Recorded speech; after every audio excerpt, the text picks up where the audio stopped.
had to meet it. And then, because I locked it away in that door, Yeah. she found the friggin' key and opened up the Pandora's box. And then I had to relive those whole moments and come to face like, oh my God, what I was going through was I was mentoring people who were sex trafficked, Kathy, and it didn't come out. So finally, it came to a head. Me and my husband had conversations, because then the feeling like, ew, I'm nasty, I'm disgusting, came through. And thank God I'm married to a good guy. But because some men can't handle that, Yeah.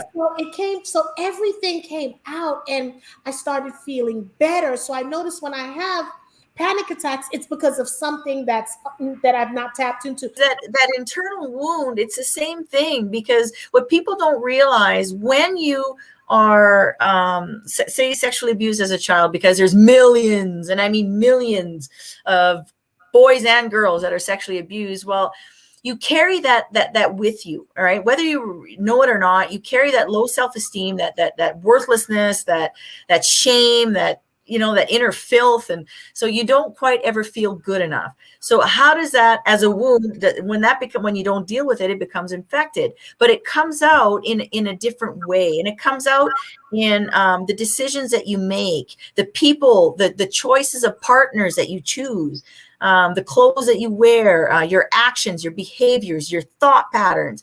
There's a whole whirlwind of events that come out of that low self-esteem. And no matter how pretty I was on the outside, and no matter how good of a nurse I'm carrying that inside, and it really affected the decisions that I made. And so I started drinking when I was about a year after nursing about 1999.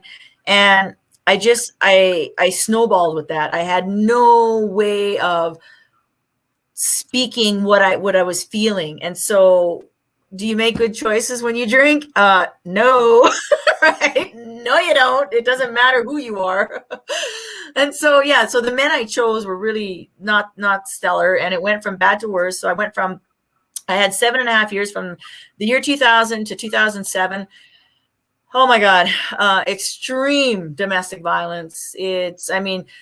Domestic violence is domestic violence. There's no need to get into details, but all I could say is that I lived with a shovel on my porch as a reminder of what I was going to be buried with. I was strangled 3 times to the point of losing consciousness. I remember one time he wanted to make me understand something that he thought I didn't understand. And so he had my head underneath the tap water, just, pouring the water just in and out, kind of, what do you call that? Washboarding, in a sense. Like just all sorts of things, under constant threat, like being sold into human trafficking. I had a bodyguard that would follow my every move, would come see me at the hospital, make sure I wasn't talking to people on my break. It was so intense. When I did try to escape a few times, it was just, I'd come home to things written on my wall, like, I'm coming for you, and he was an associate of, a big biker gang. And so he was an enforcer. I couldn't go to the police with that, or I didn't feel I could, because my life was in danger. So it was intense. It's, but I'm still nursing during the day, and I go home to this at night. And so I was such a mess. I was in and out of women's shelters and still nursing, because number one, I needed a paycheck, but also I didn't know how to get out of it. And finally, it came to a head in 2008. I came home. I had to send my daughter away. She was 10 by then, to her dad's, just for safety reasons. And it was the hardest thing I've ever done, because I felt like I could really disappear now and never, that was it, right? And so when I came home one day, and I'm in my nursing scrubs, I must have rolled my eyes or whatever it is I did. And he pounced on me in seconds, and he had his legs pinned here, so I couldn't move. He was a big man, like 6'4". And of course, he strangled me with one hand, and he's punching me in the face with the other. And he's saying, I'm going to take your bloody, battered body, tie you up, put you in a truck, roll you down a hill, and burn you alive, you stupid, useless, name calling. And then his face is here, and all I remember, because I'm losing consciousness, I was seeing stars, and I was watching the vein pop and just his face was red, spit flying. And I remember thinking, watching as his blood was pumping, and I remember mine would be stopping. Like, it was really kind of a sense of this is how it's going to end. But for some reason, like, he released the pressure, and I ended up, he dragged me upstairs, he left. And I knew that it was now or never. If I didn't get out now, I was dead. And so I called a friend, and I had he'd strangled me so hard, I lost my voice. So I just said, you need to buy me a bus ticket. I need to get out of here. And I was up by Alaska back then. And so it was a 36-hour bus ride from Alaska, or Yukon, where I was, to Edmonton, Alberta. And there was only one bus that left today. So I made it within 2 minutes. Like, I just threw in clothes in a bag, and, you run like hell. And well, that's what I did. And I got on that bus, and as the bus is about to pull away, is like out of a movie. There, he stole my car. He's in my car, and he's driving alongside the window, like just right in front of me. And I'm thinking, oh my God, he found me, and he's going to stop the bus and drag me off the bus. And so I'm crying, and I'm just kind of sliding down, but he didn't, thankfully. And I was able to get away. But on that bus ride, something really critical happened, because I made it, even though I was a mess, I made a few phone calls, and the one was for a job, which I got immediately, and a place to live, which I got immediately. A friend of mine gave me his basement suite. Well, in that moment, what do old habits do? I went from, being half dead to all of a sudden survival kicking in, putting on that fake mask that I'm okay, that I'm tough, that I got this, right? And I continue to put one step in the front of the other. I got a job, I got a paycheck, keep going. Well, that didn't last long. I mean, it lasted for a year, and this is where I lost my nursing career, because here I go to work. I'm 40 at the time, and I show up at work. I got 10 people to take care of, I got 10 patients, but I was so mentally exhausted that I couldn't do it anymore. I look at my sheet, and it was completely blank. Like, just, I couldn't see the words. I couldn't comprehend. It's like my mind just shut right down. And I knew that I was done pretending that I was okay. I knew that I had to get the help. So I went from the medical unit up here down to the psychiatric unit. And in between the two, like you were saying earlier, I lost my mind. I lost it. It came out like a volcano. And oh man, I hit the psychiatric unit, and I'm pounding on the door, like, let me in. There they are. I could see them through the window. They were calling security, get her out.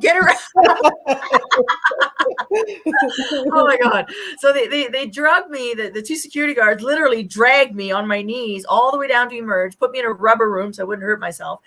But that was when I first saw a psychiatric doctor, and I told him. It was the first time in my life where I said something, where I said from the A to Z, my story, this is what happened. And I was sure he was going to lock me up for a 72-hour psychiatric assessment, give me some happy pills, stab me on the forehead that I'm either bipolar, schizophrenic, multiple personality, or something mentally wrong with me, right?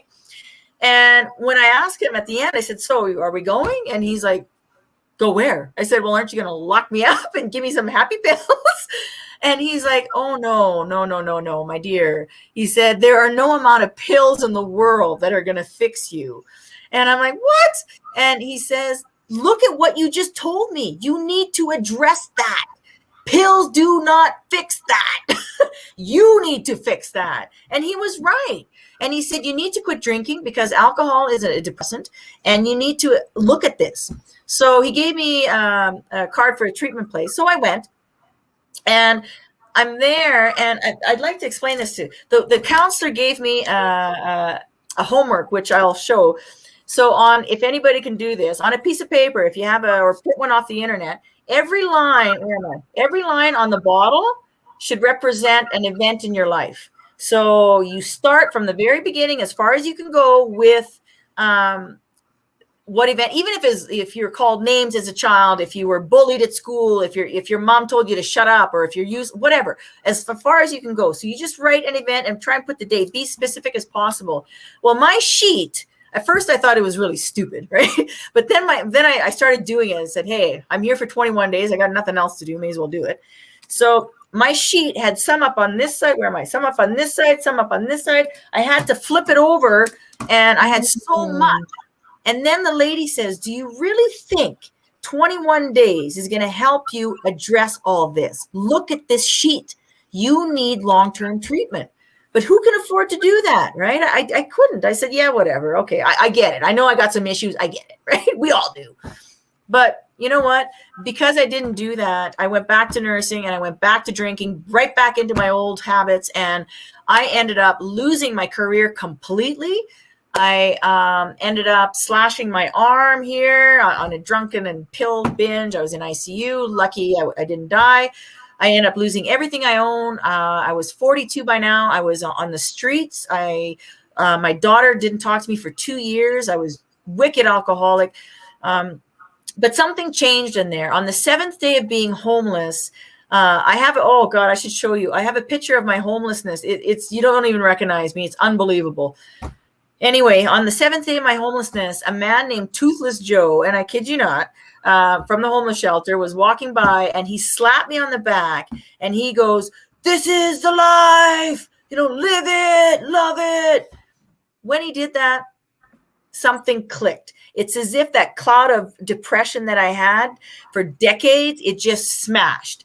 And I saw crystal clear for one moment. And I'm looking it around and I said, "What did you just say?" I said, "This is not my life. I don't care what you think is okay." But I actually stomped my foot. I said, "This is not my life."